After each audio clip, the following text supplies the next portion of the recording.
Suwael, Batang Suwael. Yeah. Simula nung ako mangharap na hindi matupad, dahil sa mga taong pilit ako binabasa ko muna. Mayroon man akong nagawang maling desisyon, hindi ko na pinabayaan. Aking hangarin, akala ko noon ang buhay isang laro lamang.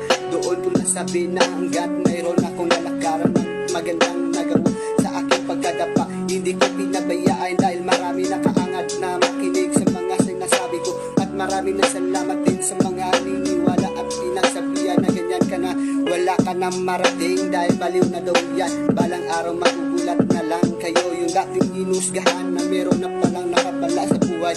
But Jiminem Suwael, kapag ang kumasa, humanda ka na, dahil sa tulis na dila makaliputang inawag ka nang umasda kung hindi mo kaya. Dahil ang Batang Suwael kahit kailan hindi ito maatras sa laban, ikinaharap